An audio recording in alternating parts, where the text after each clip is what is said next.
Marc Dalibard et son association de cette initiative. Bon, c'est vrai que je vais vous présenter en quelques mots ce qui est RFACAP, vous comprenez bien quel est notre rôle. Et j'irai un peu plus loin que l'invitation. Bon, évidemment, je vais vous parler de qualité de l'air et vous exprimer un petit peu quels sont les fondamentaux qu'il faut comprendre sur le sujet, les enjeux. Bien sûr, je parlerai un peu de transport, mais vous allez voir qu'assez vite, on va dépasser cette question. Et puis, j'ai prévu quand même quelques petits éléments sur Aix-en-Provence. Majoritairement, il y a des exploits. Alors, j'ai cru comprendre qu'il y avait des questions sur le Gardane également. Alors, l'idée, peut-être, je vais faire une petite présentation, une vingtaine de minutes. Bon, moi, j'aime bien les modes interactifs. Voilà, alors, sauf si vous coupez tout le temps, sinon on n'arrivera pas à avancer. Mais si vous avez des questions, n'hésitez pas à lever la main. Et puis, Marc, peut-être, organisera les choses. Hein, je vous laisse. C'est librement.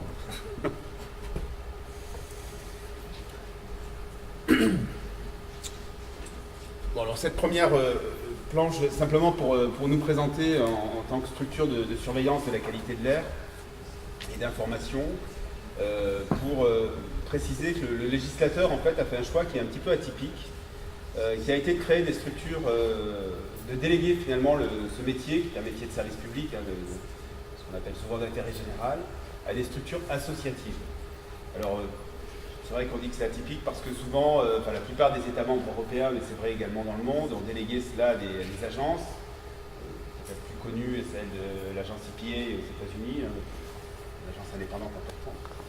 Et la structure associative a permis, alors, de créer un certain nombre de contraintes, notamment d'amalgame, mais permet notamment de mettre autour de la table l'ensemble des acteurs. Les collectivités, donc par exemple, la plupart des collectivités de la région sont adhérentes, c'est le cas bien sûr pour le Pays d'Aix, demain on souhaite en tout cas la métropole, enfin, les 6 EPCI qui la composent sont adhérentes également d'RPACA. Les industriels, avec une préoccupation finalement qui est assez ancienne, puisque dans la région nous avons hébergé la première structure de surveillance de la qualité de l'air française en lien avec la question de l'industrie, ça s'appelait Airphobep à l'époque, 71, premier ministère de l'Environnement. Problématique évidemment qui était première en matière de qualité de l'air, les panaches industriels, les nuisances, mais aussi les impacts. Et pour équilibrer également la gouvernance, donc tout ça a été inscrit dans la loi en 1996, nos structures pour être agréées par l'État, donc en gros pour faire leur mission, doivent également contenir des structures associatives, des personnalités qualifiées, donc de défense de l'environnement, de protection du consommateur, avec une originalité, c'est que dans nos structures, il y a un équilibre parfait, entre guillemets, des pouvoirs. Évidemment, les 3 premiers étant financeurs, le dernier non, mais on a une gouvernance qui est vraiment partagée. Pour ceux qui s'en souviennent, on est presque comme le Grenelle de l'environnement, sans les syndicats. Mais en tout cas, du coup, ça fait une structure qui est vraiment très plurielle. Ce qui, pour nous, est un point important, parce que c'est vrai qu'on parle d'un sujet qui n'est pas forcément très positif. Je vais vous parler de pollution atmosphérique. J'emploierai souvent le terme de qualité de l'air. Mais pour nous, c'est un élément important parce que parler de pollution atmosphérique, mettre en place un observatoire de pollution atmosphérique, eh bien, c'est aussi garantir, avec cette dimension plurielle, une indépendance d'action, puisqu'on voit bien, chacun connaît un petit peu peut-être les attentes des uns et des autres, mais entre l'attente de l'État, des industriels, de certaines collectivités, évidemment, les choses peuvent un petit peu diverger. Et donc, le socle, finalement, sur lequel nous essayons de fonctionner, c'est un financement de ces acteurs non intéressés avec un programme unique, ce qui nous permet en fait d'avoir une certaine forte initiative dans l'action. Ça ne veut pas dire qu'on ne mène pas des projets partenariaux avec certains des acteurs, mais vraiment notre socle d'action, c'est vraiment de mettre en place un dispositif de surveillance et une information qui est la plus objective possible, hein, avec évidemment toutes les subtilités que ça peut. Donc en France, on ne voit pas très bien le projecteur est un peu clair. En fait, toutes les structures maintenant sont régionalisées. Donc, pour ce qui concerne le territoire de la région, c'est assez récent, puisqu'en fait, jusqu'en 2008, il y avait 3 structures. En 2012, en fait, après le Grenelle de l'environnement, il y a eu une volonté de les rendre régionales, avec une trajectoire qui correspond à la fois à l'évolution du métier, je vais vous en dire 2 mots, mais aussi une tendance assez forte qui est de faire monter en compétence le niveau régional, la région en tant qu'institution. Trajectoire finalement sur la question de l'air, mais qui relève clairement aussi de la prise de conscience et de la nécessité d'agir sans doute de façon plus précise. C'est en gros de passer d'un thermomètre un peu éthéré à un outil au service de l'action, et d'une trajectoire très réglementaire et donc portée par l'État à une prise en compte évidemment plus forte par les collectivités. Et quand on regarde un petit peu les évolutions législatives, pour ceux qui suivent ces questions-là, vous savez que la région va prendre en charge ce qu'on appelle le chef de fila Air Climat Énergie. On verra pourquoi ces sujets sont liés. Et puis, on a parlé de la métropole tout à l'heure également. Il va y avoir un transfert assez fort dans les métropoles de cette question de la qualité de l'air pour qu'il y ait une prise en compte un peu plus marquée peut-être que ce qu'elle a été jusqu'à présent. Donc, je termine là sur cette présentation pour dire qu'Arpaca, c'est une petite cinquantaine de personnes avec 3 sites géographiques. Le siège est à Marseille.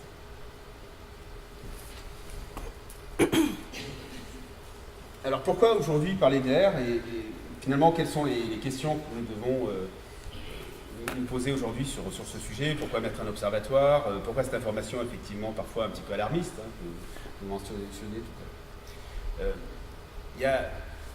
Quand on regarde un petit peu l'histoire récente de cette question de la pollution atmosphérique, il y a un nouveau virage qui date du début des années 2000, qui a été porté par l'Union européenne. C'est vrai qu'en matière d'environnement et en matière d'air en particulier, on peut dire que l'Europe, là, pour le coup, est assez proactive, qui a demandé à l'OMS quels étaient les enjeux véritables dans l'Europe des 25 à l'époque en matière de pollution atmosphérique.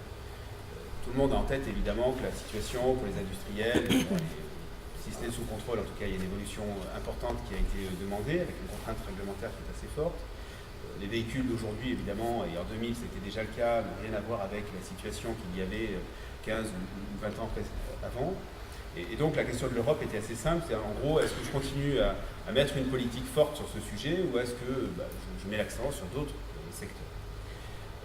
C'est à cette occasion que l'OMS a sorti les grands chiffres que vous avez sous les yeux qui finalement ont été un moteur d'une nouvelle politique et n'était pas forcément très attendue.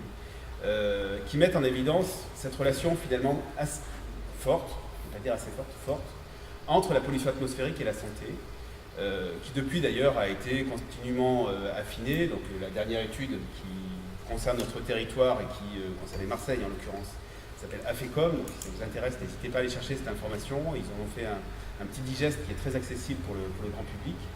Et en gros, ce que dit l'étude, c'est que oui, la question de la pollution atmosphérique reste un enjeu de santé publique en Europe, important. Vous voyez que c'est près de 350 000 personnes. C'est évidemment un indicateur plus extrême. Il faut intégrer tous les indicateurs qui vont de la canne de toux à la crise d'asthme et les maladies cardiovasculaires également. Donc 350 000 personnes qui décéderaient avant leur terme, donc de 8 ou 9 mois, donc c'est l'estimation pour la France, en moyenne. C'est important effectivement pour le dire, de façon anticipée en Europe. Et donc pour la France, c'est près de 40 000 qui avaient été évalués à l'époque. Et donc la conséquence de cette mise en relation finalement entre une situation de pollution et des impacts sanitaires qui étaient évidemment sous-jacents à l'action, a renforcé clairement la demande européenne sur le sujet.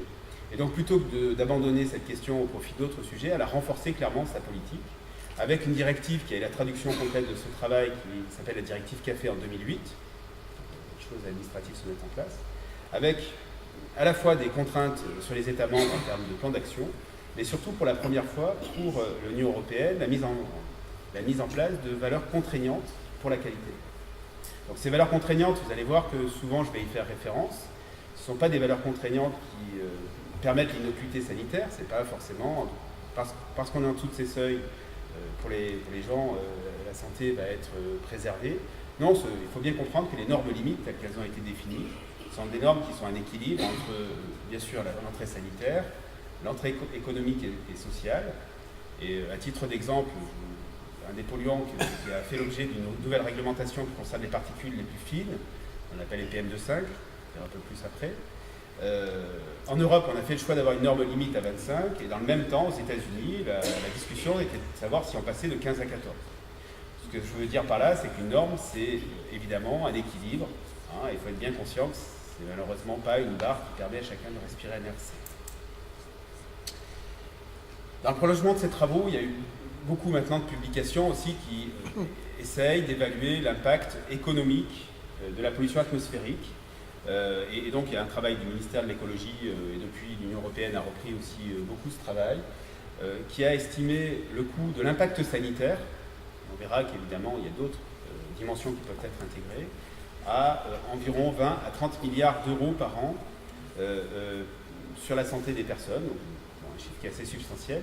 On verra la relation avec l'action ensuite.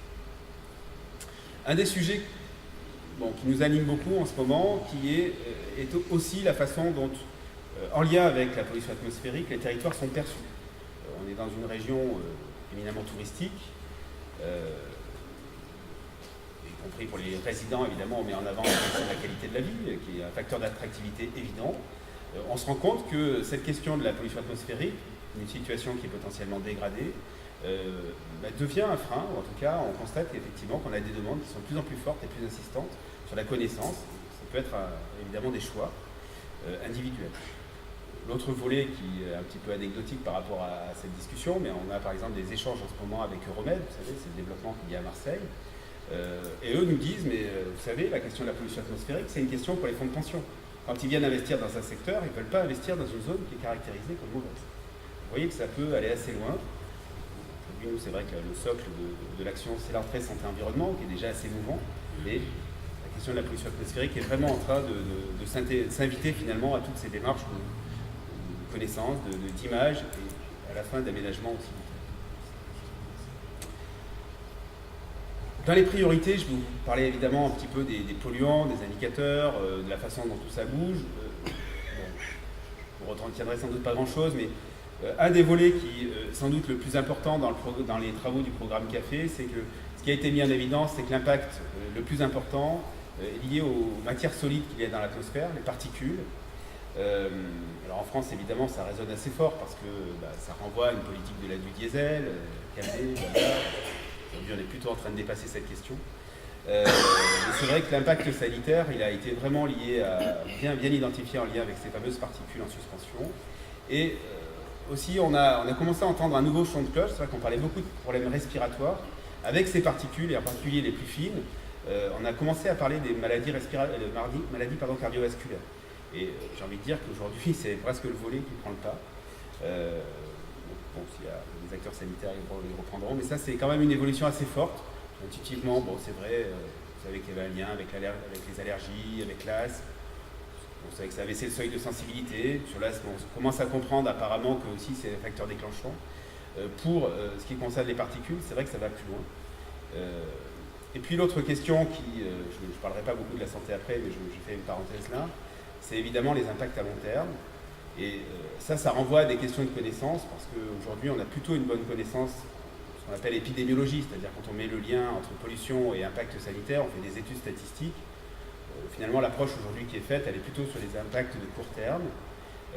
Par contre, les impacts de long terme sont assez mal connus. On utilise beaucoup de données américaines, par exemple, il faut suivre les gens pendant 20-30 ans, c'est assez contrôlé. Mais ce qu'on commence à comprendre, c'est qu'évidemment, c'est bien sûr notre exposition chronique qui est la plus importante, et que cette dimension-là a été longtemps sous-estimée. On parle beaucoup des pics, aujourd'hui on a plein de pics d'ozone, donc je vais vous expliquer un petit peu ce qu'il en est.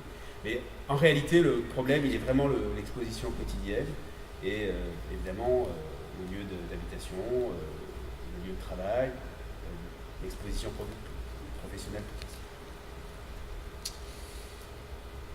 Alors, j'ai mentionné ici la question de l'air intérieur, alors qui est un peu un objet, mais au fond qui renvoie à une autre question, qui est, je vous ai beaucoup parlé de réglementation, je vais vous montrer des cartes. Une des évolutions aussi importantes aujourd'hui, c'est qu'enfin on est en train de se rapprocher des gens. Et se rapprocher des gens, c'est être capable finalement d'identifier ce que chacun respire dans les différents environnements. Et c'est vrai que la sphère intérieure, même si elle est évidemment pas nouvelle, on passe près de 80% de notre temps dans des locaux, principalement d'ailleurs, quand on regarde les statistiques, c'est évidemment dans la chambre, on passe beaucoup de temps. On y dort en l'occurrence. Cette dimension-là, elle renvoie vers une autre question qui est finalement aujourd'hui on aborde l'air, et je l'aborderai à travers les différents leviers, je vais avancer, beaucoup par des aspects technologiques. Tout à l'heure on change les voitures, c'est vrai, c'est une évolution, on va le voir. Le deuxième levier, c'est la planification. En gros, oui, est-ce qu'on doit mettre des voitures partout? Est-ce que les habitations doivent être partout? On est capable de juguler certains impacts. Et le vrai levier aujourd'hui sur lequel, à mon sens, il faut travailler, et vous êtes là, je pense, pour en témoigner, c'est effectivement ce que chacun peut faire. Mais pas ce que chacun peut faire en intégrant toutes ces dimensions, mais comment effectivement nous sommes capables d'apporter des notions qui permettent à chacun de préserver l'air. Alors soit à l'échelle individuelle, soit à l'échelle de groupes constitués. Donc c'est vrai qu'on a quand même toute une démarche sur les établissements qui reçoivent du public, les écoles, les crèches. Et là, on pense qu'il y a des gisements d'actions qui passent souvent par les fameuses bonnes pratiques dont parle la ministre, parce que finalement, on se rend compte que c'est un sujet qui est assez peu connu, assez peu pris en compte. Ça, c'est peut-être un des sujets dont on parlera. La vision de l'Europe aujourd'hui, c'est une vision qui est très urbaine. C'est-à-dire que quand l'Europe a mis en place son train de réglementation, on même pilote assez largement ce qui se passe sur le territoire, elle a plutôt vu les villes pour deux raisons. Évidemment, c'est là où sont les populations, c'est la santé qui est sous-jacente à cette question. Et la deuxième, c'est vrai que sur la question du transport, et la région s'illustre assez bien en la matière, elle s'est rendue compte que finalement, c'était quand même là où il fallait appuyer un petit peu. Ça ne veut pas dire qu'il n'y a pas d'action vers les industries. Vers le chauffage, il n'y avait pas grand-chose. Je me rends compte que c'est un sujet peut-être qui a été un peu négligé. Donc avec tout ça, vous l'avez compris, il y a une forte pression réglementaire sur l'air. C'est une des raisons aussi pour laquelle on en entend peut-être un peu plus parler. Et une des conséquences pour notre territoire, c'est ce qu'on appelle la révision des plans de protection de l'atmosphère. Ce sont des plans qui sont portés par l'État et dont la vocation principale est de faire en sorte de respecter les fameuses normes limites dont je vous parlais tout à l'heure. Et donc ce sont des plans qui sont en grande partie prescriptifs, hein, donc il y a des obligations, et qui touchent l'ensemble des secteurs d'activité. Je reviendrai sur les questions tout à l'heure sur cette question. Un des volets sur lequel je ne m'étendrai pas beaucoup, mais si vous avez des questions, on y reviendra, porte sur effectivement le décloisonnement entre les approches, entre l'air, le climat et l'énergie. Moi, je vais vous parler vraiment des problèmes locaux, avec des polluants en fait, qui ont une forte réactivité, qui n'ont pas beaucoup se transporter. Évidemment, il y a un lien évident à faire avec la question de la lutte contre le changement climatique. Ce n'est pas tout à fait les mêmes familles de composés, mais ça reste de la pollution atmosphérique. Et on se rend compte aussi qu'on a des petites zones de rencontre qui sont un peu compliquées. Donc, la plupart du temps, quand on agit contre le climat, on agit pour l'air. Ça marche à 90%. Évidemment, on promeut les deux actions. Les zones de rencontre, je vais vous les faire assez vite. Je parlais de la dieselisation du parc. On sait que le véhicule diesel consomme moins d'énergie de carburant, émet moins de dioxyde de carbone. Ça, c'est bien pour le climat. Par contre, pendant très longtemps, on avait des véhicules qui n'étaient pas filtrés. Donc, les particules sortaient. Et puis en plus, pour des raisons de traitement un peu différenciées avec l'essence, on a aussi plus d'oxyde d'azote. Quand on regarde cette question, on peut dire, bah oui, c'est vrai, en France, on a facilité le diesel.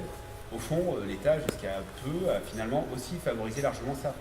Vous avez tous en tête la question du bonus-malus. Le bonus-malus n'a porté que sur le dioxyde de carbone, à 2 reprises, malgré nos manifestations répétées. Et ça a eu une conséquence assez simple, c'est qu'on a vendu beaucoup de véhicules diesel de petite taille, qui correspond à la gamme principale du marché, qui n'étaient pas équipés de filtres à particules. Là, on s'en prend pour 10 ans. Ça, c'est une zone de rencontre. La deuxième, un peu compliquée, c'est également le bois énergie. On utilise le bois, évidemment, qui est une énergie renouvelable par excellence.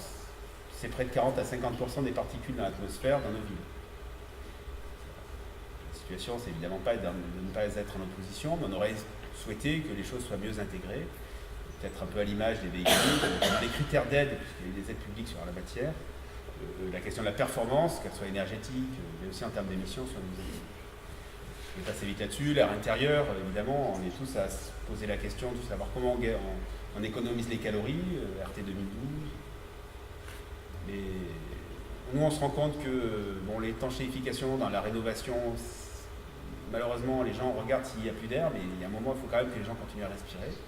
Puis l'autre problème que nous rencontrons, et ça, c'est vraiment des situations de crise un peu compliquées, ce sont des bâtiments neufs avec des super performances énergétiques, très bien conçus en termes de ventilation, sauf que les utilisateurs ne sont pas formés. Donc en gros, on coupe la ventilation parce que ça consomme de l'énergie, et après, les gens s'en vont parce que ça devient intenable. Je prends des cas extrêmes, et pour vous montrer que, évidemment, l'air, c'est un sujet qui va concerner beaucoup de points. Et puis l'autre volet, je le traiterai, c'est la question de la densification, évidemment, économiser les ressources. Et si on continue à faire passer autant de voitures sur les grands axes, là, on a une zone aussi de rencontre qui est un peu... Je vais passer vite sur ces chiffres. On commence à dater un petit peu, hein, puisque ça, c'était des chiffres du début des années 2000, mais au fond, ça n'a pas beaucoup bougé. Donc, vous avez la France. Ici, donc, c'est un des résultats du programme CAFé. Donc, c'est exprimé en perte d'espérance de vie, donc c'est en mois. Vous voyez, 9 mois pour la France. Alors, comment se situe la région? Donc, ça, c'est l'étude AFECOM Alors AFECOM, c'est une étude européenne qui portait, comme vous voyez, donc en haut c'est Bucarest, en bas c'est Stockholm. Et ce qu'on vous montre ici, en fait, c'est le gain d'espérance de vie si on respectait les recommandations de l'Organisation mondiale de la santé. Et donc vous voyez, pour Marseille, si on respectait ce critère, eh bien, on gagnerait 7 mois d'espérance de vie. Donc, on voit que Stockholm, eh bien, au niveau de la recommandation, c'est magnifique. On voit qu'il y a évidemment des territoires où c'est évidemment plus loin, hein, quasiment 2 ans pour Bucarest, Budapest 20 mois. Donc, c'est évidemment des choses qui permettent aussi de prendre des décisions peut-être un peu plus. Bon, ça c'était une slide que j'avais utilisée pour un travail sur la transition énergétique. Bon, j'en profite quand même, c'est vrai qu'on parle beaucoup du... Vous savez qu'à la fin de l'année, il y a la conférence de Paris sur la lutte contre le changement climatique. C'est un article du Monde qui relate en fait les températures depuis 1900 en France. Et on voit effectivement que les dernières années, pour ceux qui suivent ça, ce sont malheureusement des années parmi les plus chaudes et d'assez. Alors l'Europe 2008, la directive café. Alors on attendait en 2013 une évolution de cette directive, parce que dans l'esprit de l'Europe, en fait, qui sont des outils d'ailleurs qui sont souvent bien pensés. Donc on met une valeur contraignante, et on met des paliers aussi pour atteindre cette valeur contraignante, et on prévient les États membres en leur disant mais mettez en place des plans d'action. Bien sûr, on est conscient qu'il faut mettre de la progressivité, sauf que pour les particules, on va y revenir, les normes limites, il fallait les respecter en 2005. En 2008, mais en fait c'était la reprise de directive qui datait de 99 en réalité. Et puis ce qu'avait dit l'Europe, c'est en gros, bon, c'est un premier train de réglementation, mais notre objectif c'est quand même d'aller vers les recommandations de l'Organisation mondiale de la santé, donc on aura un deuxième train ensuite. Force est de constater que beaucoup des États membres ne respectent pas les critères. Dans la France, il y a 15 zones qui sont en situation de dépassement. Sur les 15 zones, il y en a 4 en PACA de ce territoire, Marseille, Aix-en-Provence. Et ce que l'Europe nous a dit en 2013, elle a dit bon, finalement on ne va pas toucher les normes. Okay. On constate qu'il y a une difficulté à les atteindre. Ça, en fait, il n'empêche qu'elle met quand même les États sous pression, je vous dirai comment ensuite. Mais elle nous a dit 2 choses importantes. Elle a dit, la première, c'est que pour les Européens, le cap, ce sont les recommandations de l'OMS. Ça c'est important parce qu'aujourd'hui les normes limites, c'est à peu près 2 fois plus que les recommandations de l'OMS. Donc ça veut dire que quand il y a des projections qui sont faites sur un territoire, évidemment, il faut regarder les normes limites, il fallait les respecter en 2005 et en 2010. Ça, c'est vraiment un coup près qui est essentiel, même si on les dépasse encore dans certaines zones. Mais la projection nous conduit aussi à regarder ces fameuses normes sanitaires. Le deuxième élément qui est aussi intéressant, c'est pourquoi agir. On voit, ça a un impact sanitaire, ça a un impact financier. Il y a eu des travaux avec un outil qui s'appelle GAINS au niveau européen, et ça fait partie des choses qu'on aimerait bien mener à l'échelle de la métropole, qui montre que le coût de l'action est 12 fois moins élevé pour la société que le coût de l'inaction. Le coût de l'inaction, c'est les impacts sanitaires, principalement. Et le coût de l'action, bien évidemment, c'est les choix d'aménagement. Vous avez quelques milliards, vous l'avez vu. De notre point de vue, ça peut être un facteur de mobilisation, ou en tout cas, ça pourrait lever certains freins, changer la politique de la ville, parce qu'au fond, on arrive vite à ces questions. Ce n'est pas que coûteux, même si oui, c'est les mêmes poches, c'est celle du citoyen, mais pas tout à fait les mêmes enjeux. Alors ça, je vais passer. Alors, comment qualifier l'air? Alors, d'une part, ce qu'il faut avoir en tête, c'est que l'air, c'est vraiment une matrice qui est très complexe. Je vais vous parler de quelques indicateurs, mais évidemment, en tant qu'observatoire, on est incapable de regarder tout dans l'atmosphère. La première idée, c'est qu'il y a des centaines de milliers de molécules. Il y en a qui sont spécifiques de l'extérieur, d'autres qui sont spécifiques de l'intérieur, d'autres qui sont spécifiques de certaines activités. Ce qu'on essaye de faire en règle générale, c'est qu'on regarde des indicateurs de ces pollutions. Beaucoup axés sur la combustion à l'origine, de plus en plus assez ubiquiste. Vous allez voir, les particules, ça vient à peu près de toutes les parts, y compris naturelles. La deuxième dimension, c'est que dans l'air, on a des gaz. Ça, c'est la question qui vient rapidement. On respire des gaz. Il y a les particules, donc ces fameuses matières solides, et puis il y a aussi des liquides. Et en fait, on se rend compte que dans l'air, on peut avoir un peu les trois. C'est-à-dire on peut avoir des particules avec à la surface des liquides, et puis parfois une interface gaz, ce qu'on appelle les semi-volatiles. C'est un peu technique, mais pour vous faire comprendre que c'est pas simplement des gaz et puis finalement des l'autre élément de difficulté, et ce qui d'ailleurs a fait sans doute qu'on on a été longtemps hermétique vers le public, c'est que ces gaz, ils ne sont pas inertes. Je dit tout à l'heure, ils sont réactifs, ils vont réagir avec le vivant, mais assez vite aussi, ils vont réagir entre eux, souvent sous l'effet d'ailleurs des paramètres, donc la température, le rayonnement solaire, une région dans laquelle ça s'exprime très très bien. Et du coup, une pollution, ça revêt des choses assez variables. Ça peut être des choses très brèves, un panache de cheminée, et puis des choses très chroniques, très lancinantes, avec des microdoses. Question des dioxines et furanes, par exemple, hein, qui n'est pas un sujet qui est lié à des bouffées. Mais là, on est vraiment sur des choses qui sont émises en femtogrammes et qui vont s'accumuler. L'autre idée qui est assez simple, c'est que oui, c'est vrai, la pollution atmosphérique, parfois, c'est perceptible. On le voit, on peut le sentir. Et la majorité du temps, en réalité, nos sens ne nous aident pas. Et donc ça, c'est très compliqué aussi par rapport à la décision individuelle. Pas avec une matière là, qui est facilement visible. Vous buvez de l'eau, elle a un goût. Bon. Vous respirez de l'air, bon, il y a parfois une odeur, mais malheureusement, les sens ne nous aident pas beaucoup. Après, la diversité des sources, ça, j'en parlerai après. Bon, j'aime bien dire aussi qu'on a un observatoire qui a ses limites. À cette occasion, donc notre métier c'est de mesurer un certain nombre de composés, c'est le quoi, où on va le voir un peu partout, quand, comment, ça c'est des aspects techniques. Les limites c'est aussi que parfois on passe à côté de certaines choses, où l'état de l'art fait qu'on ne va pas les chercher. Un des sujets qui est en train d'émerger assez fortement concerne les pesticides dans l'atmosphère, on en a beaucoup parlé dans l'eau, beaucoup parlé en exposition professionnelle évidemment, dans l'air c'est clair, on les retrouve partout.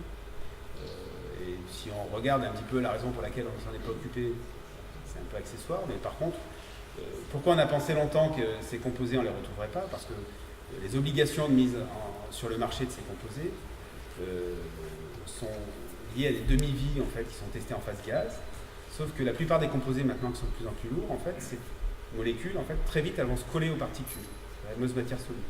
Et en fait, leur temps de dégradation, une fois qu'elles sont collées à ces particules, je généralise évidemment, c'est pas vrai pour tous les composés, mais pour la plupart des composés en tout cas, les rend finalement un peu moins dégradables. Ça a une conséquence assez simple, c'est que ces épandages de pesticides, alors qui ne sont pas uniquement agricoles, hein, c'est aussi le citoyen, vous l'avez entendu avec le Roundup, c'est aussi certaines pratiques industrielles ou d'infrastructures, certaines municipalités également. Mais la conséquence, c'est que ces composés du coup vont bien voyager. Et donc on retrouve comme ça dans la plupart des grandes villes, il y a une superbe étude à Paris, on a conduit à peu près la même chose dans les grandes villes, on retrouve beaucoup de polluants agricoles dans nos villes, sans pour autant qu'on ait d'ailleurs un mot référentiel.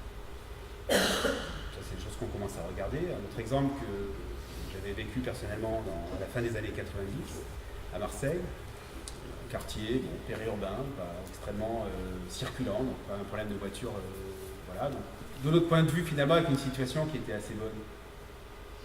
On dit moyenne, enfin, toujours attention au terme.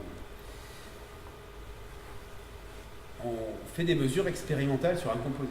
On va regarder les métaux lourds. Alors maintenant, c'est un sujet que chacun, en tout cas ceux qui regardent ces sujets-là, connaissent bien. On est allé chercher le cadmium en l'occurrence. Et puis on a trouvé une petite unité qui était une fonderie qui faisait des caténaires .tgv. Vous savez, du cuivre, rajouter du cadmium là-dedans pour lui donner certaines propriétés. Et quand on a commencé à mesurer, on s'est retrouvé avec une valeur de 1000. Mais il n'y avait pas de référentiel, il n'y avait pas de normes. Alors on a été un peu questionné l'OMS, les gens de la santé, qui nous ont dit mais il y a bien quelque chose qu'on est en train de travailler, mais nous, notre référence, c'est 5. On a dit et toujours le lendemain, on s'est retrouvé comme ça aux portes de Marseille avec un petit Métal Europe. Ils ont enlevé les terres sur 300 ou 400 mètres autour, parce qu'en plus, c'est des composés bioaccumulatifs. Il y a des jardins, je vous passe les détails. Alors les particules. Elles sont très très variées. Les particules, donc on va s'intéresser nous aux plus fines. Pourquoi les plus fines? Parce que c'est celles qui vont rentrer dans l'arbre respiratoire. Donc, on en distingue deux grandes familles. Celles qui vont rester à peu près bloquées par les voies aériennes supérieures, entre 2 et 10 micromètres. On va voir un petit peu quels sont les types de particules qui se situent là-dedans. Et puis inférieures à 2-3 micromètres, celles qui vont aller jusqu'aux alvéoles pulmonaires, et là ça pose un problème parce qu'évidemment ce sont, vous savez, les macrocytes qui vont prendre le relais, il y a un temps de résidence qui est assez important, c'est un lieu d'échange quand même avec le sang. Et vous allez voir que ces particules les plus fines, souvent, sont des super chevaux de Troie. C'est-à-dire que une particule, c'est pas quelque chose de simple. C'est souvent un noyau de carbone, on va le voir, et puis sur lequel vient se coller tout un tas de choses. J'ai cité tout à l'heure les pesticides, ça peut être d'ailleurs des allergènes, voilà. Et donc, bon, je ne vais pas déflorer les planches qui viennent, mais vous allez voir que les suies diesel, par exemple, s'illustrent bien pour leur capacité à rentrer dans l'organisme. Donc dans les PM10, on a quand même des choses qui, nous, dans les régions sud, nous perturbent un peu, parce que on retrouve par exemple des particules désertiques. Quand on a des flux sahariens, flux de sud, vous voyez, les voitures sont pleines de sable, c'est majoritairement des grosses, mais dans ces fractions-là, on retrouve encore des particules inférieures à 10 microns. Alors nous, on les distingue très très bien parce qu'en fait, elles sont dans cette gamme intermédiaire. Donc, des épisodes qui sont assez caractéristiques. Le sel marin également, évidemment c'est pas une pollution, mais il est centré sur à peu près 1 micron, donc c'est quand même des particules assez fines. Bon, on n'a pas de gros processus de ce qu'on appelle saltation, c'est-à-dire que contrairement à l'Atlantique, ici, il faut vraiment qu'il y ait des tempêtes pour qu'on le voit. En tout cas, c'est des concentrations qui sont assez anecdotiques. Pour raconter une petite histoire là-dessus, quand la pression européenne s'est faite assez forte sur l'État français, il y a eu deux réponses. La première, ça a été d'expliquer que c'était les voisins européens qui polluaient la France. Ça n'a pas été très bien reçu. Et puis après, quand ils ont commencé à regarder dans la région PACA ce qui se passait, sans nous consulter, parce que je pense qu'on n'aurait pas été d'accord, ils ont commencé à expliquer à Toulon que le problème c'était la mer. Évidemment, c'est pas le cas. On a regardé depuis, les choses sont...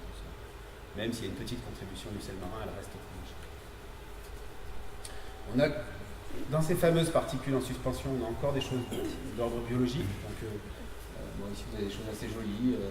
Bon, vous voyez les échelles, c'est un peu loin, mais en haut 10 microns. Cendres volantes, donc ça c'est le fruit de combustion, donc centrale thermique. Alors ce qui est très joli, c'est que vous voyez, ça fait des sphères, ça refroidit très vite, c'est comme un verre. Donc en haut à gauche, c'est qu'il y avait du gaz dedans, c'est une éponge, en bas à droite. Et donc ça reste des particules encore un peu grossières, même si on voit quand même qu'il y a des petites choses. Le clou du spectacle, c'est celle-là, qui est loin d'être la plus belle photo, et qui représente les fameuses suies des particules diesel. Et en fait, ce que vous avez ici, ce sont des chapelets, donc chacun des petits nodules en fait représente une suie diesel. Et vous avez l'échelle en bas à gauche, même si c'est un peu loin, qui est centrée sur 0,5 microns. Je vous rappelle les échelles, 10, 2, 0,5, c'est vraiment des particules très fines, enfin, jusqu'au nanomètre, mais peu importe. Et donc celles-là, elles vont très très bien rentrer dans l'arbre bronchique, hein, vous en avez jusqu'aux alvéoles. Et en plus, bon, vous savez maintenant, l'OMS a communiqué sur le sujet, elles sont considérées comme cancérogènes intrinsèquement, non pas simplement avec ce qu'elles peuvent véhiculer, mais intrinsèquement, il a été montré qu'elles faisaient des abus sur l'ADN, ainsi de suite. Voilà, donc vous voyez, le monde des particules, c'est un sujet compliqué. Et en même temps, ce qui est intéressant, c'est que finalement, ça va rejaillir sur l'ensemble des activités du quotidien. Chacun se déplace, chacun se chauffe, chacun utilise des biens de consommation. Et donc, une des difficultés qu'a eu, par exemple, le plan de protection de l'atmosphère qui a été conduit par l'État, donc nous, on a accompagné cette question, a été d'expliquer qu'il n'y avait pas la solution. Parce que quand on regarde l'empreinte de chacune des activités sur ces émissions de particules, je passe la question du secondaire, ben on se rend compte que chacun apporte une petite contribution. Et du coup, c'est vrai que ça n'a pas été très bien compris parce que les industriels, par exemple, ont dit mais nous, on contribue pour un pouillème. Pouillème. Une part, en tout cas, qui n'est pas majoritaire. Mais le problème, c'est qu'aujourd'hui, les problèmes de pollution atmosphérique ne sont pas liés à un émetteur particulier. Un peu plus pour les oxydes d'azote, on le verra avec les transports. Mais cette question des particules, qui est la première question sanitaire, c'est une question plurielle par essence. D'où la question des niveaux de mobilisation, on le verra, qui viennent du global au local.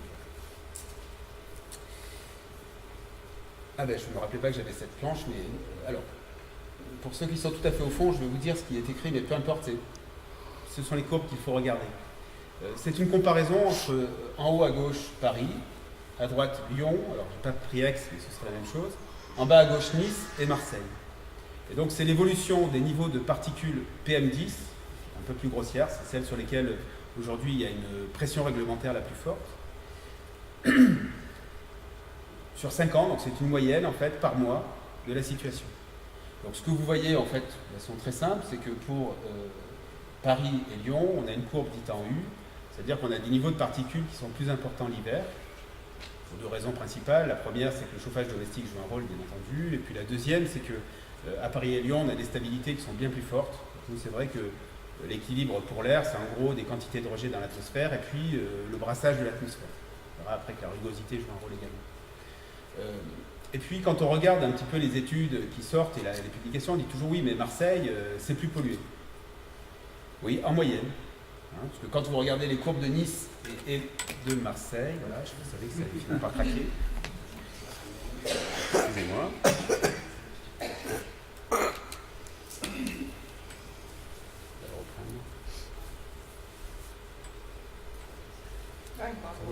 C'est bon. Voilà. Ce que vous observez, c'est finalement, on n'a plus de courbe à U, on a un léger petit W. Et donc, le léger W, en fait, illustre deux choses importantes. C'est la première, qui est assez intuitive quand on connaît bien notre région. Évidemment, on n'a pas tout à fait les mêmes situations de stabilité. On n'a pas les phénomènes d'inversion thermique qu'on peut rencontrer, par exemple, dans ces autres villes. Je répondrai aux questions s'il y en a là-dessus. Mais le deuxième élément, c'est que les particules, c'est ce que voulait illustrer cette chose-là, c'est aussi des situations comme aujourd'hui qu'on en fabrique. Les particules dans l'atmosphère, dans la région, majoritairement, hein, quand on les regarde, on en a aussi beaucoup l'été. Et c'est des conversions de gaz, cette fois-ci, en particules, en liaison avec ce qu'on appelle la pollution photochimique, donc des processus qui vont dans l'atmosphère, en fait, convertir des gaz en particules. Je sais, c'est un peu compliqué, mais c'est juste pour vous dire qu'il ne faut pas s'arrêter souvent aux idées simples. Hein. Oui, on est une région qui est très concernée par les particules. C'est pas tout à fait la même chose que Lyon et Paris. Et en effet, c'est plutôt une pollution qui est moyenne, notamment pour les raisons que je viens d'évoquer ici. Alors la cartographie aujourd'hui, c'est quelque chose sur lequel, bon, alors nous on fait des mesures, je ne vais pas rentrer trop dans la technique, hein, donc notre métier c'est de faire des mesures fixes, temporaires. Depuis une dizaine d'années maintenant, on fait beaucoup de modélisation également, c'est un peu comme ce que fait la météo. Et donc un des objectifs pour nous est de proposer des cartes. Pourquoi des cartes? Parce que pendant très longtemps, finalement on entendait oui on est pollué, mais c'était l'affaire générale. D'accord? Donc, alors il y a aussi un biais à ça, mais en tout cas, ça permet d'identifier les zones dans lesquelles il y a un impact plus fort, et donc on va le voir ensuite, évidemment les zones dans lesquelles prioritairement il y a des actions à mener. Ça ne veut pas dire qu'il ne faut pas une action globale, parce que depuis Tchernobyl, tout le monde a compris que l'air c'est un voyage. Donc, mais en tout cas, ça permet d'identifier les zones à enjeu. Et donc là, vous avez la situation cette fois-ci pour un autre composé qui sont les oxydes d'azote. Donc le dioxyde d'azote, c'est un polluant pour lequel la Commission européenne vient d'écrire à l'État français il y a quelques jours.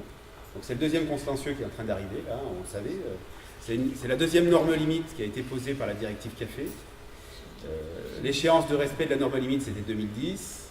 L'Europe a dit on vous donne 5 ans pour les atteindre. Donc là, il y a une pression très forte qui est en train d'arriver. Et Marseille particulièrement. Parce qu'on est dans ces situations très pénalisantes. La quantité de voitures égale, c'est clair que le centre-ville est le plus pénalisé.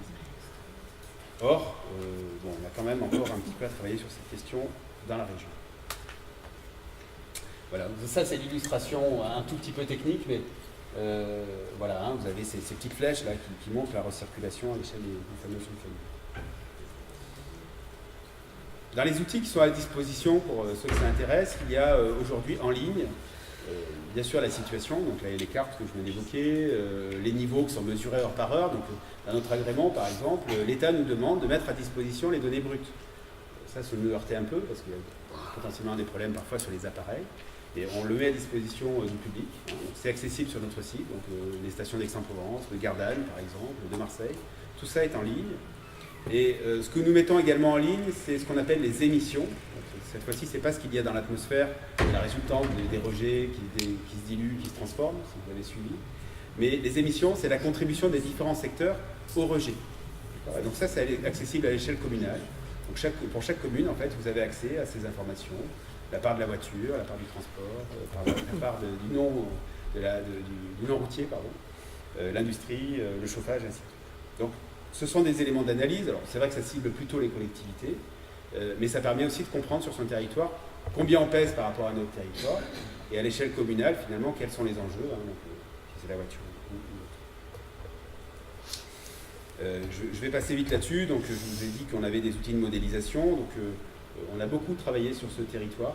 C'est évidemment un territoire en jeu. On travaille avec la CPA notamment sur Vous savez, les zones d'action prioritaires pour l'air, pour ceux qui s'en souviennent, c'était une idée du Grenelle d'expérimenter finalement des zones dans lesquelles en fait on mettrait un peu de conditionnalité à l'accès, donc ça visait plutôt les voitures. Ça a été abandonné par le gouvernement, et puis là, depuis peu, il y a un appel à projet qui s'appelle les villes respirables. Puis on le voit ressortir sous un autre acronyme, ce qu'on appelle les zones à circulation restreinte, c'est la même chose. Et c'est pas vraiment une surprise, parce que quand on regarde les formules en Europe en matière d'amélioration de la qualité de l'air, là je parle évidemment de planification cette fois-ci, on voit que la plupart des centres-villes, et c'est le cas en Italie, on a beaucoup de partenariats avec eux, mais les Allemands, je dis les Italiens parce que c'est un peu plus proche de nous, ont mis en place des mesures de restriction d'accès au centre-ville. Pas uniquement pour la qualité de l'air, ça s'appelle les zones de trafic limité. Donc pour dire que sur ce territoire, on a des outils, et donc on a fait beaucoup de scénarisation, on sait où sont les zones d'impact, on a quand même une idée maintenant assez précise des leviers qu'il faudrait actionner. Parce que la question est largement devant nous maintenant avec la prochaine métropole, mais en tout cas c'est un sujet que nous essaierons de porter pour qu'elle soit peut-être mieux intégrée dans les planifications diverses. Planification qui concerne l'air bien sûr, mais qui concerne, vous l'avez compris, la question du déplacement, de l'aménagement, des choix énergétiques. Je vais passer ça, c'est pas très important. Ça, c'est la vision un peu binaire qu'on peut proposer à quelqu'un qui ne connaît rien au sujet. C'est finalement, est-ce que ma commune est concernée par un risque de dépassement de normes limites? Donc c'est rouge, quand ce n'est pas le cas, c'est blanc. Donc ça, c'est l'entrée en matière minimum. Si vous avez face à vous des gens qui ne comprennent rien, et c'est normal, la première information, c'est OK, ma commune, est-ce qu'elle est concernée? Ça, par exemple, c'est des choses qu'on a mis à disposition de l'État, vous savez, les directions techniques des territoires. Ils ont apporté à connaissance sur les plans d'action, PDU par exemple. Bon, voilà. Donc il y a une vigilance particulière dans ces communes. La carte, je l'ai vue. Alors comment ça évolue? Je vous ai montré les cartes, pardon, Marc. C'est un peu jaune sur l'écran, c'est pas tout à fait la couleur que j'ai devant moi. Ce que vous avez devant vous, c'est donc à l'échelle de pas tout à fait la métropole de demain, mais en tout cas ex-Marseille, en tout cas, ce qu'on cartographie depuis 2007. Vous avez 2007, 2010 et 2013. Ce qu'on constate, c'est pour cet indicateur, mais vous allez le voir pour la plupart des indicateurs, c'est une évolution qui est favorable. Donc peut-être contrairement aux idées reçues, la pollution atmosphérique, en fait, elle ne s'aggrave pas dans nos régions, sauf ponctuellement si on peut passer à un nouvel axe ou une nouvelle industrie. Bien sûr, je fais une généralité. Mais la situation en France et en Europe de l'Ouest, de façon générale, s'améliore. Ça, c'est principalement le fruit, je trouve que c'est un peu radical de dire ça, mais c'est globalement le fruit de l'évolution technologique, là, en l'occurrence de l'évolution technologique du parc. Les voitures d'aujourd'hui, c'est clair, elles émettent moins de CO2 et elles continuent à progresser sous la pression de l'Europe. Donc ça, c'est les tendances. Donc, vous avez en haut à gauche la question des particules, donc les PM10 dont je parlais tout à l'heure. Donc depuis 2000, vous voyez qu'on a une tendance à la baisse. Pour les oxydes d'azote dont on vient de parler à l'instant, on a aussi cette tendance à la baisse qui est assez nette. Maintenant, si on regarde un petit peu plus dans le détail, donc ça, c'est une tendance moyenne. Ce qu'on constate, c'est que la tendance de la région, elle n'est pas très différente de la tendance nationale. Par exemple, pour le dioxyde d'azote, depuis 2003, on a une baisse d'environ 20%. Par contre, lorsqu'on regarde l'ensemble des stations et qu'on regarde non pas cette fois-ci la tendance moyenne, mais la trajectoire de chacun des groupes, on voit que les pentes, c'est pas tout à fait la même chose. Le graphe que vous avez, c'est en l'an 2000, en fait, c'est une balle 100. Donc on a tout ramené à 100, encore arbitrairement, pour regarder comment ça évolue sur chacune des stations. Et donc, ce que l'on constate, c'est que pour certaines des stations, celles qui sont le plus en bas, depuis 2000, en fait, on a une évolution qui est de moins 40% à peu près. D'accord ? Mais on a aussi des situations où ça s'est dégradé. Qu'est-ce que ça veut dire? Ça veut dire que la marge d'action et la marge de manœuvre et l'évolution réelle à l'échelle d'un territoire, c'est bien sûr l'évolution technologique. On a beaucoup promis, je crois qu'en France, on a été très fort là-dessus, on n'a pas arrêté de dire. Moi, je me rappelle quand j'ai démarré au milieu des années 90, on nous disait oui, mais les normes limites, on va les respecter. Là, les émissions, c'est évident, c'est tout. Non, la situation, c'est pas ça, parce que derrière cette question, il y a la question de l'aménagement du territoire, la question de situation, comme les centres-villes, force est de constater que là, tout n'a pas été fait pour réduire cette place. Et donc, on voit que parfois, ça s'améliore beaucoup. Moi, j'aime beaucoup parler d'Arles, par exemple. À Arles, ils ont fait moins 50 quasiment % dans cette période-là. il y a eu une politique active pour essayer de préserver le centre urbain, des dimensions touristiques qui sont évidemment associées. Quand on regarde Marseille ou Aix, on est plutôt autour de moins 15% dans cette période. Et sur les grands axes, on voit que ça ne baisse pas. Hein, ça baisse très légèrement. Et si on parle de la base 100 en 2000, vous voyez, on reste un petit peu au-dessus pour certaines. Bon, je vous parle d'aujourd'hui quand même. Donc je vous ai parlé des particules, des oxydes d'azote. Les particules, c'est les matières solides. L'oxyde d'azote, c'est la voiture. C'est vraiment l'indicateur phare. Et vous savez que les journées chaudes comme aujourd'hui, on a une caractéristique dans la région, c'est quand on parle d'ozone. Alors l'ozone, c'est l'ozone qui nous protège à très haute altitude, dans la stratosphère. Ici, c'est l'ozone de la basse atmosphère. Et cette ozone, en fait, il est la résultante de la transformation sous l'effet du soleil, des oxydes d'azote, des composés organiques volatiles, de tout un tas de composés qui vont en fait fabriquer une deuxième famille qui est liée à la transformation des premiers, ce qu'on appelle une pollution secondaire. Et donc cet ozone, il est très caractéristique des zones méditerranéennes. Nous, on est champions de France, ça c'est clair, sur le sujet, et d'assez loin, un petit peu Rhône-Alpes. Quand on regarde la région de Languedoc-Roussillon, mais il y a quand même moins d'émissions, donc ils ont moins de pollution. Donc clairement, on est les plus concernés. Alors, on n'est pas les plus concernés en Europe. Hein. Quand on regarde la situation, par exemple, de la plaine du Pô en Italie, ou certaines régions de l'Est, encore un peu de matière. Et donc, une des caractéristiques, c'est vraiment la pollution des heures chaudes. Hein. Donc, aujourd'hui, on a un bel épisode. Donc ça, c'est ce qui est prévu pour demain. Vous voyez que... Donc, quand c'est rouge, c'est qu'on envisage que le seuil d'information va être dépassé. Et la deuxième caractéristique, vous le voyez bien sur ces cartes, contrairement à ce qu'on a vu tout à l'heure, c'était très localisé. C'est vraiment que cette pollution, elle se balade beaucoup. Et une des situations qui, sur Aix, est pénalisante, c'est que dans ces périodes de chaleur, donc des régimes anticycloniques, ce qui va piloter les déplacements de masse d'air, ce sont les régimes de brise. Vous savez, quand on est en régime côtier, là, on a la brise de mer qui rentre, c'est rafraîchissant, et elle va aussi pousser la pollution dans les terres. Et donc c'est comme ça qu'on voit assez classiquement un épisode qui démarre autour de l'étang de Berre par exemple, à la faveur de l'inversion des brises, et puis qui va se déplacer. Donc là vous voyez ça va largement concerner par exemple le Luberon, en partie des basses Alpes. Hein. En fait la brise est rarement assez forte pour aller jusqu'à Gap. Gap. Alors, peut-être quelques éléments maintenant d'échange. Je vois que je vous ai assommé déjà avec ce que je vous ai raconté. Où sont les gisements d'amélioration de la situation? Parce que finalement, le constat aujourd'hui, malheureusement, il commence à être bien connu de tous. On se rend compte qu'on a encore à faire l'effort de le présenter. Évidemment, la question de la technologie. La techno, elle est clairement plutôt de portée européenne nationale. On a quand même des marges d'action locales. La planification, c'est vrai que nous c'est un axe sur lequel on a essayé de beaucoup pousser. On est encore trop souvent intégré en bout de chaîne.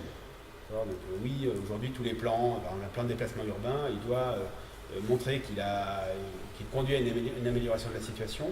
D'ailleurs ça lui a été imposé par le plan de protection de l'atmosphère. Ce qu'on aimerait bien, c'est que finalement ce paramètre soit un facteur de décision, qu'il soit non pas peut-être majoritaire, mais qu'il soit mieux intégré en amont.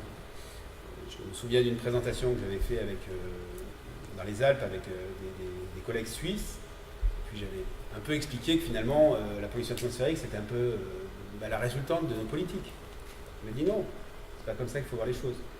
La pollution atmosphérique, ça doit être un levier pour des politiques urbaines plus vertueuses. Se mesurer à chaque fois pour chaque territoire, mais en tout cas c'est évidemment aujourd'hui la volonté, c'est vraiment de produire des outils, des informations qui soient le plus accessibles possible pour que ce soit facilité en tout cas. Le deuxième volet, dernier volet, on va le voir, c'est effectivement le volet local, c'est finalement en tant que par exemple une école, qu'est-ce qu'on peut faire à l'échelle d'une école, et vous verrez que ça renvoie vers des dimensions qui sont très intéressantes. Et puis in fine quelque chose qu'on a sans doute sous-estimé. Nous on est 50, on est plutôt des techniciens, des ingénieurs, plutôt dans le dur, on fait des mesures, on fait des modélisations. Et cette mission qu'on nous a confiée en 96, renforcée en tout cas, d'information, on l'a pris vraiment au pied de la lettre en disant nous, tout ce qu'on produit, on le rend public. Mais finalement, on ne s'est pas rendu compte qu'on n'a pas joué notre rôle en termes d'acteurs de la sensibilisation et de la compréhension des enjeux. Et une chose assez drôle, c'est que par exemple, quand le plan de protection de l'atmosphère publié, bon, vous savez, il fallait réduire la vitesse sur les autoroutes, tout le monde l'a bien dit. On avait des gens qui nous appelaient pour nous insulter en disant mais vous voulez renflouer les caisses de l'État. Donc ça traduisait une chose assez simple, c'est que finalement la population n'avait pas compris que c'était pour la santé, et donc on essaye de renforcer cette dimension. Donc quelques exemples un peu choisis sur votre territoire. Donc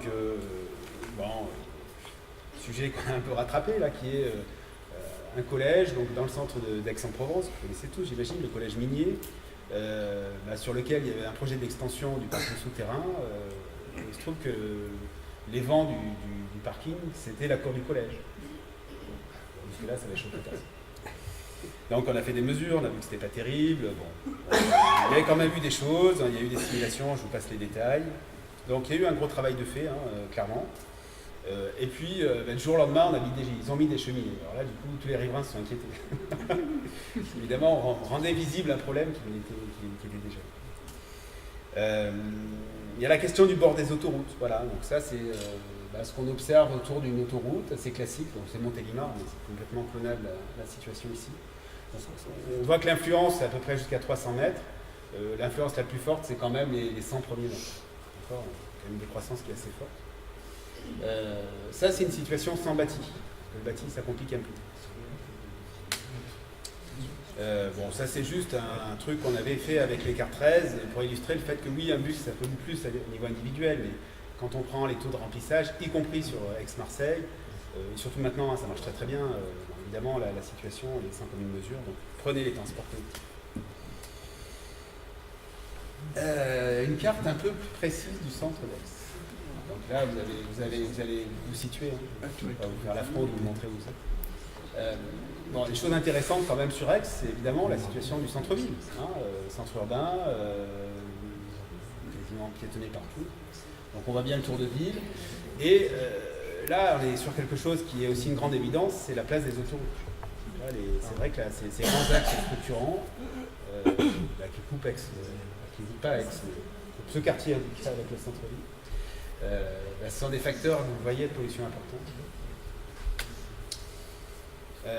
Parmi les choses qui peuvent être reprises, si parmi vous il y a des acteurs de l'aménagement, on a essayé de faire des cartes un peu simplifiées, pas par polluants, mais qui intègrent l'ensemble des polluants et qui font des moyennes un petit peu, avec une idée qui est de un peu gommer les variabilités, parce qu'on a des années où c'est plus ou moins pollué. Et donc on a créé ce qu'on appelle des cartes stratégiques. C'est un gros mot, mais en fait on a juste cloné un truc qui existait déjà sur le bruit. C'est aussi les cartes stratégiques du bruit qui est obligatoire. Et donc notre idée, c'est simplement de permettre à ces acteurs qui ont déjà une habitude sur le bruit de prendre la même chose pour l'air. Et donc vous voyez, c'est très binaire. Dans les zones à rouge, en gros, il faut se préoccuper de la question de l'air. Voilà, donc une illustration ici de ce qu'on peut faire, par exemple, en termes de scénarisation. Donc là, c'est plutôt des études, je vais passer vite. Voilà, donc on sait simuler l'apport d'un nouvel axe, ce que ça apporte en plus, en moins, les populations qui sont concernées. En fait, aujourd'hui, il n'y a pas réellement de problème technique. Puis j'en viens maintenant à la question des écoles. Ça, c'est un sujet qui me plaît beaucoup parce que quand vous regardez sur un territoire, finalement, les écoles, les crèches, les établissements de soins, ça maille extrêmement bien le territoire. Il y en a partout. C'est normal, c'est une logique de distance à la vie. Donc les écoles, c'est un vrai facteur de mobilisation. Ça a été une mobilisation d'abord obligatoire, parce que pour ceux qui suivent ces questions-là, vous savez, il y a une obligation qui a été lancée par le Grenelle d'ailleurs, d'évaluer la qualité de l'air intérieur des bâtiments qui reçoivent du public. Donc c'était une obligation en 2015. Le nouveau gouvernement a dit oula, il faut faire attention. C'était assez compliqué à mettre en œuvre. Donc ils ont repoussé un petit peu. Et ils ont dit non, mais il faut mettre en place un principe de bonne pratique. Moi j'aime bien cette situation, même si j'ai certains collègues qui l'ont vécu comme une trahison, parce que il faut regarder objectivement la situation. La question de l'air dans les classes, oui, c'est une vraie question. Et la plupart de ces obligations ont été à remplir par les collectivités et elles ont vécu vraiment comme une fatalité administrative. Alors qu'en gros, il fallait mesurer et il fallait gérer la crise. Donc, imaginez une classe polluée, c'est un sujet qui est compliqué. Là, on a un petit peu d'air, si vous me permettez l'expression, et l'idée, c'est de le reprendre dans le bon sens, c'est de se dire, mais finalement, qu'est-ce qu'on peut faire à l'échelle d'un établissement comme celui-là pour qu'on prenne en compte la question de l'air, on la préserve. Et donc, il y a des questions qui vont concerner les usages, les pratiques, les achats pour l'air intérieur. mais assez vite, en fait, on va rencontrer la question de la planification aussi. Donc là, vous avez un cas extrême qui est sur votre territoire, c'est à Fuveau, à la Barque. Donc à la Barque, vous savez, il y a ce fameux barreau là qui rejoint la D6 avec la 8. Il y a un taux de poids lourd qui est à peu près de 16%, c'est assez monstrueux hein, quand on regarde. Et la question de la Barque, c'est clairement pas une question uniquement de la marge de manœuvre locale. Donc l'idée, c'est que dans chaque établissement, on puisse accompagner ça. Donc on essaye de monter des choses comme ça avec les communes. Là, c'est plutôt elles maintenant qu'on cible. Et ce qui nous intéresse, c'est quand même cette point de convergence avec l'idée qu'on aura des acteurs un peu plus mobilisés. Et je vois que je perds beaucoup de temps sur le territoire. Le dernier, alors, pour histoire de lancer la discussion, concerne le lien avec l'urbanisme. C'est un exemple qui n'est pas dans la région, qui est en Alsace, ici, où la question, en fait, dans un quartier qui est en rénovation, c'est plusieurs dizaines de milliers de logements hein, qui sont en projet, donc Est-Ouest, c'est une friche, je ne connais pas bien Strasbourg, mais c'est apparemment un projet assez phare. Et donc, ils ont fait appel à un grand cabinet d'architectes parisiens, donc un concours, superbe projet urbanistique. Et à un moment donné, ils ont dit, ouais, mais quand même, les écoles, il faudrait peut-être associer la structure qui est équivalente de la nôtre en Alsace, c'est assez proche.